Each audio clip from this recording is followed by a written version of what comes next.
Welcome back to my channel. আমার second একটা ব্লগে আপনাদেরকে অনেক অনেক স্বাগত। আর এখন বাজে সকাল 8টা, আর আজ থেকেই ব্লগটা স্টার্ট করছি তোমাদেরকে সাথে নিয়ে। শুভ সকাল, কেমন আছো তোমরা?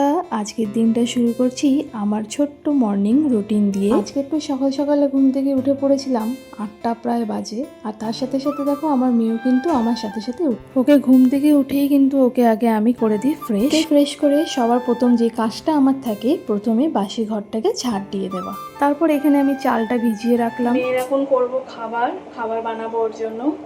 আর এখন যে প্রায় 8:30, তো চিড়ে আর কলা দিয়ে আমার পেছনে আছে, দেখো কি করে। হ্যাঁ মা, করছো তুমি?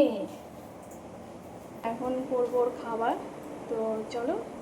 আজকে ওকে দিয়েছিলাম আমি চিড়ে, আর চিড়েটাকে ভিজিয়ে রেখেছিলাম কিছুক্ষণের জন্য। চিড়ের সাথে আমি দিয়েছিলাম একটা কলা ন্যাশ করে দিয়েছিলাম, আর ওতে কোনো এক্সট্রা মিষ্টি আমি অ্যাড করিনি। মামামকে আগে খাইয়ে না দিলে আমার কিন্তু কোনো কাজই হবে না, তো ওকে আগে খাইয়ে দিলাম, তারপর আমি আমার এখানে কাজগুলো আবার শুরু করলাম। ভেতরের ঘরটা আমি আগেই মুছে নিয়েছিলাম, কারণ আমার হাজব্যান্ড যেহেতু শুয়ে আছে আর অত সকাল সকালে ওঠে না।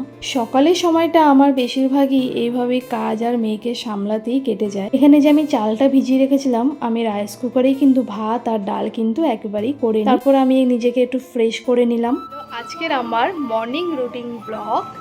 আর এখন সবে কাজ শেষ করে আমি একটু ফ্রেশ হলাম। যদি নেক্সট টাইম আবার তোমরা যদি আমার ভিডিওটা দেখতে চাও, তাহলে আমাকে সাবস্ক্রাইব করে লাইক করে আমার পাশে থাকতে হবে। আর নেক্সট ভিডিওতে তোমাদের সাথে আবার দেখা হবে। তো আজকের জন্য টাটা, বাই বাই, ভালো থাকবেন, সুস্থ থাকবেন।